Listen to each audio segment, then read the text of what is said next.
This is the second module of Goal 5, the skin physiology. The objectives are to explain the body temperature regulation process, describe selected skin-related diseases, talk about how hormones affect skin health, how the body reacts to skin damage, and a little bit about what happens as you age to your skin. Heat loss from the body is something that we can't do for a long period of time, obviously. So we have different ways to help maintain heat. We can't prevent loss because of the amount of surface area our skin has.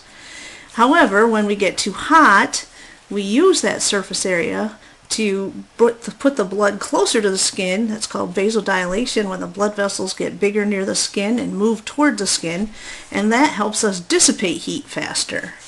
So heat loss is stimulated when you're too hot, and then heat gain, or ways to generate body temperature, is stimulated when you're cold. There's a little homeostatic diagram here that talks about some of the things that happens. So the first thing we're going to talk about is different ways that we release or gain heat. And there are 4 different ways: radiation, conduction, convection, and evaporation. And radiation is like when the sun shines its light down on Earth. There's some radiant heat that comes in. Every organism radiates heat away from itself, but heat goes from high places to high heat to low heat. So if the sunlight is hotter than us, it's going to radiate to us. Conduction is when heat moves from one thing to another thing that is touching. So for example, when you put your pan on an electric stove, as the stove heats up, it transfers the heat into the pan and then into whatever it is you're cooking. So conduction is movement of heat from one place to another. So if you sit in a warm chair or a cold chair, heat's going to either move from the chair to you or you to the chair, depending on which one's colder. Convection is hot air moving up. So as the air next to your skin heats up, because you're generating body heat, and if the temperature outside of your skin is not 98.6, it's going to rise. And so as the air gets warmer from the heat of you, it moves up. This is why a fan makes us feel cooler, because it's moving the air away from our body faster. Evaporation is heat loss when water evaporates. Water carries a lot of heat, and as it comes to your skin and evaporates, it takes some of that heat away. This is why when it's really humid, we lose the ability to have evaporation, because there's so much water already in the air, it's hard for our sweat to evaporate. Here's just a picture of the different kinds of heat: radiate, heat, conduction, convection, and evaporation. So what is homeostatic set point for body temperature? It is 98.6 or 37 degrees Celsius.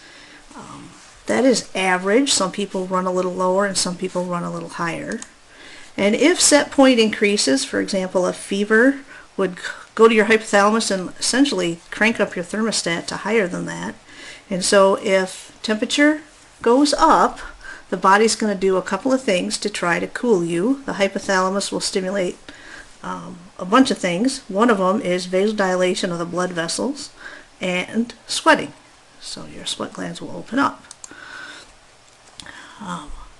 If temperature is too high for the body, remember, proteins will unfold, and of course if they denature or unfold, they don't work. So pretty soon you have no enzymes that work, and if you have no enzymes, you can't generate any ATP, and your cells have about 0.7 seconds to survive without any ATP. On the other hand, if temperature is too low, everything slows down, your heart rate slows, your enzymes slow, they don't work as well. Shivering actually will generate 2 to 3 times more heat than not shivering, so it is a great way to really generate a lot of heat, but you can't do that forever if you don't have any energy. So what does the body do? Some of the problems that make it difficult for us to regulate body temperature is, number one, high humidity. Again, we can't evaporate if the air is already full of water, so it's much harder for evaporation to happen. When the temperature is really high, everything is hot, the air is hot, and so you slow down conduction and convection heat loss. Both of those with high humidity. That's why they point out the heat index on the news, so people can take responsible action to try to do things to keep themselves cool. You know, turn a fan on, go in the air conditioning, stay in the shade, avoid a lot of work outside, and that is, you could rapidly overheat, and heat stroke is a problem. Prolonged cold can stop the heart and slow breathing. It doesn't take very long. We can't generate heat forever, just a few minutes before our core body temperature is so low that enzymes don't work. So some of the things you can do, obviously, make sure you stay well hydrated, drink lots of fluids and electrolytes. If it's cold, put more clothes on. Taking room temperature baths, putting yourself in not cold water but cool water, is, if you lay your whole body in that, all the surface area of your body then can cool very rapidly. Some of the things that can happen to your skin, one of them is burns. Burns are divided into first, second, and third degree. Basically, a first degree burn damages just the epidermis. You may have some redness or swelling and maybe a little painful, but not very damaging. Second degree burns damage the epidermis and some of the dermis. It may cause blistering and fluid loss, and that generally stings quite a bit because you're down into the dermis where the nerve endings are. Third degree burns damage the epidermis, the dermis, and accessory organs like hair, follicles, nails, sweat glands. Serious third degree burns can require skin grafts, major fluid replacement, and electrolytes, particularly if a lot of potassium is lost.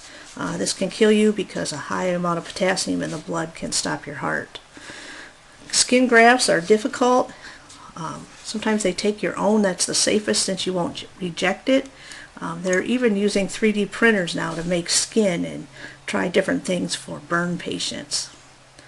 One of the cool things I think is cool to look at is the rule of nines when it comes to burns. The medical community uses this to estimate what percent of your body was burned, and if you, for example, the whole front of your leg is 9% of your body, the back of your leg is 9% of your body, so if you had a whole leg front and back burned, you would have 2 nines destroyed or damaged. And they use this to figure out fluid replacement, prognosis, what are the odds that we can keep you alive because you've lost this much fluid and this much potassium. So it's just a way for the medical community to kind of diagnose and estimate things. But it's kind of interesting how they split it up. Some skin diseases. These are some pictures of 4 common diseases. A boil is a bacterially infected hair follicle. And some people are more prone to these. It depends on so some of it is genetic, and of course keeping things clean and bacteria free also help, but they can be very painful. Eczema is a non-contagious skin disease. It's generally inherited. It goes along with asthma and hay fever. It's very itchy, and once you itch it, it can open up the skin and cause infections. Scabies is a disease caused by mites. There's a little picture of one there. Kind of a pain when your kid brings home scabies from school or preschool or whatever, or daycare, because you have to clean the whole house and do things to try to get rid of the little mite. And warts are actually viral infections. So boils are bacterial and warts are caused by viruses. Moles are cancer. Okay, and moles are basically uncontrolled mitosis, and when on the left side of this picture is maybe a normal mole, and on the right is when it's gone abnormal. So you kind of got to watch moles, because if they just stay the same, they're fine, but if they change, if they're not completely round and they start to get asymmetrical or a funny looking border or a change in color or diameter, then you should have a doctor check this out. It's the ABCD rule when it comes to moles. Acne typically first appears during adolescence and can persist well into adulthood, unlike my father, who told me when I was 12 and got my first zit that, oh, it's only for the next 7 years. He was wrong about that. Acne is generally caused with it because, or becomes more active at puberty because of the increase in androgens. Those are the hormones that stimulate the sebaceous or the oil secretion from sebaceous glands, and when they're overstimulated by androgens and oil builds up and traps bugs, you get lovely little zits. Sex hormones thicken the skin at puberty. Stress hormones cause breakdown of the skin, so people who are very stressed are going to have more wrinkles and increased number of skin infections. And the skin actually produces vitamin D. The precursor molecule is made in the kidney, and sunlight converts it to the active D3, and it's important for calcium and phosphorus absorption. Because Michigan people don't always get enough of this in the wintertime, we have to consume it in our diet.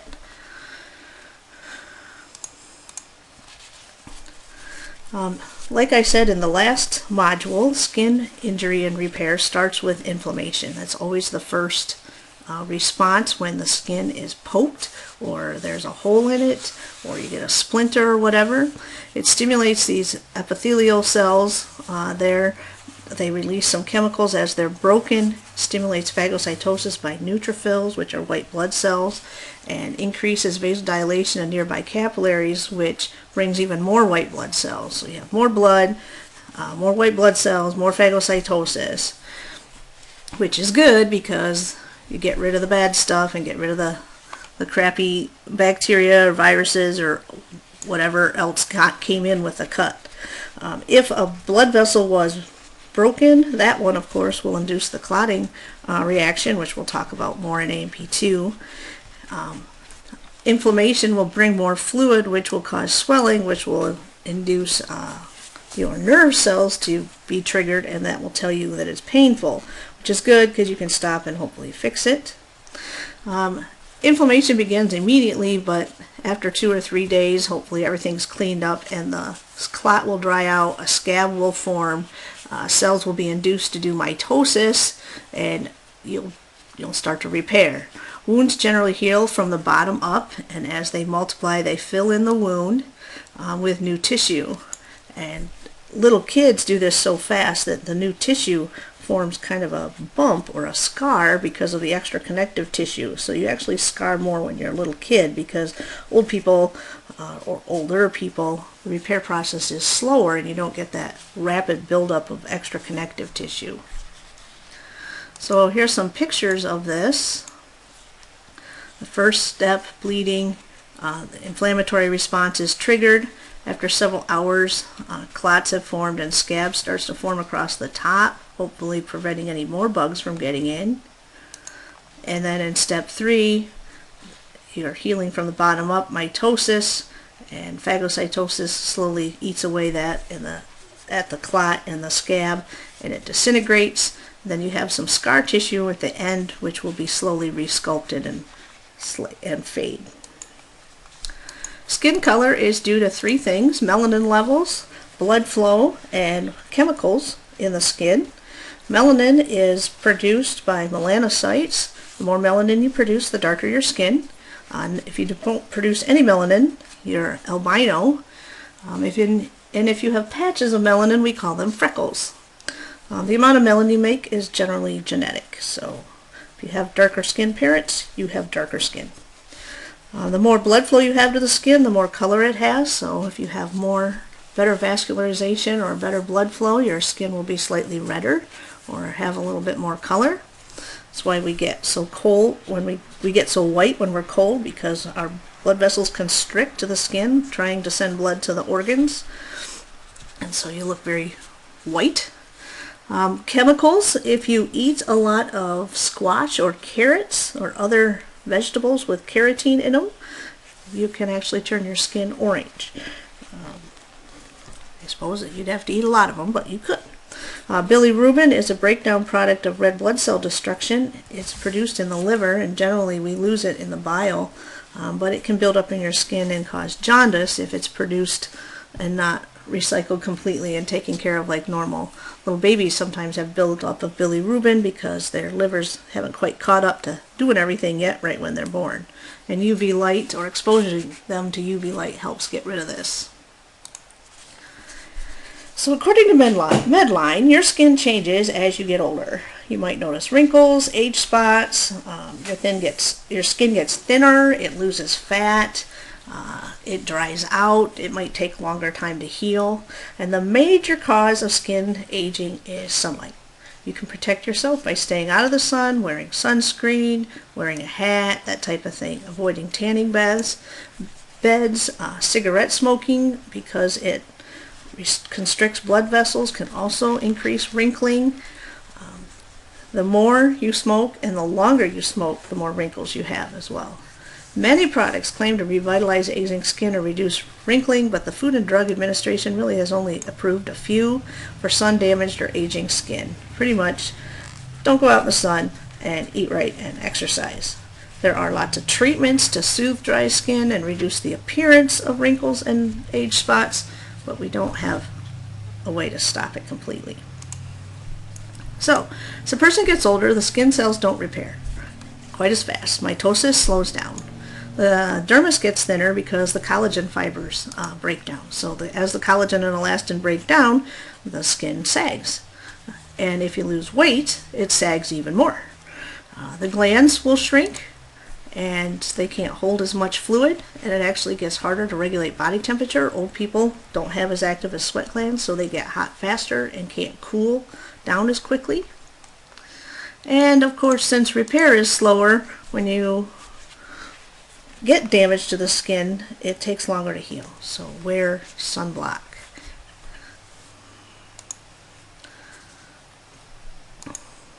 So, Caucasians have more wrinkles. Lucky white people. Outdoor people have more wrinkles because they're in the sun. Okay, so if you're a farmer, construction worker, whatever, gardener, wear your hat, wear your sunscreen. Cigarette smokers have more wrinkles. Okay, oops, let me go back to that here. So make sure, if you really want beautiful skin, you try to avoid these things. And the best way to keep your skin hydrated is to drink a lot of water. Okay. So, some things you can do. Avoid the sun. When you do wash your face, don't use harsh soaps. Wash with a mild soap with moisturizers. Eat fruits, vegetables, and drink a lot of water.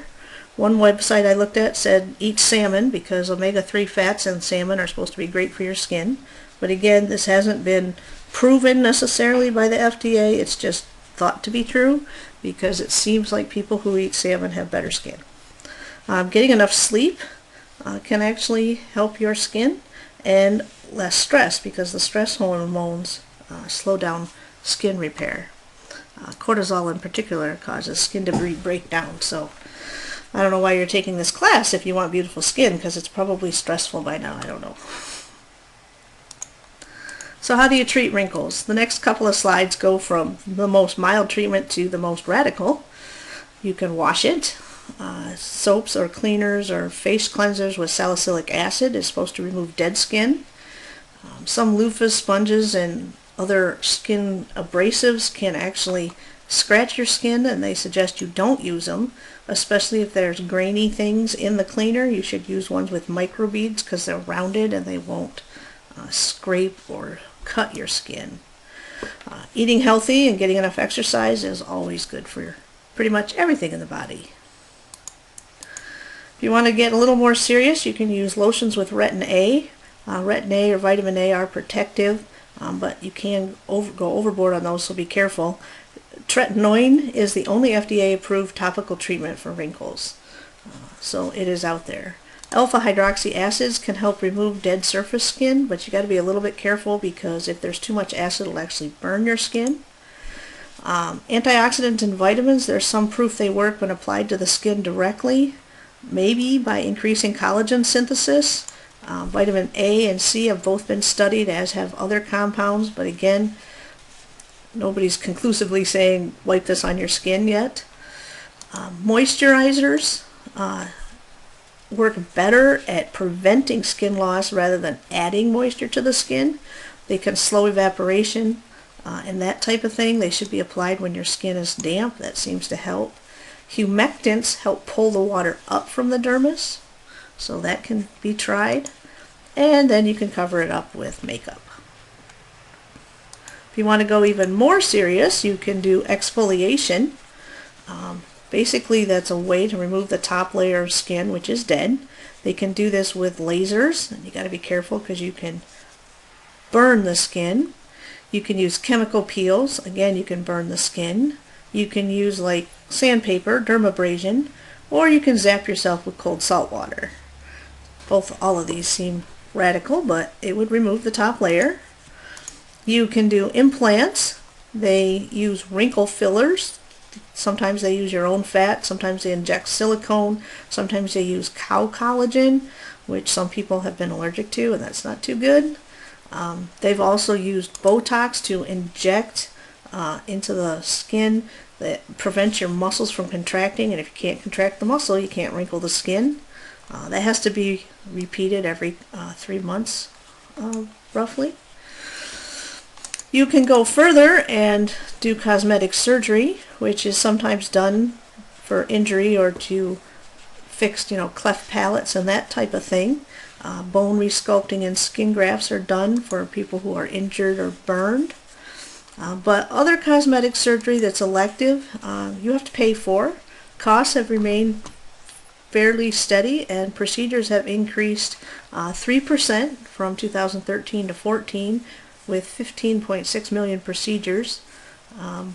One of the most common minimally invasive procedures that has gone up is fat injections into your butt for buttock augmentation. It is one of the fastest growing procedures, which is kind of strange, but it's one of the popular ones right now. And male cosmetic surgery continues to increase every year. It's getting more acceptable.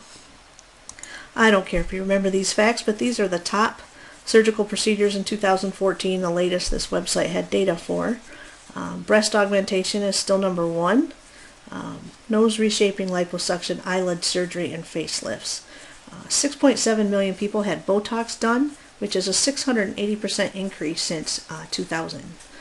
And the top male cosmetic surgery is breast reduction. It's up 29% since year 2000. So there you go. There's some interesting physiology facts about the skin. Don't forget to check out your textbook online and Google.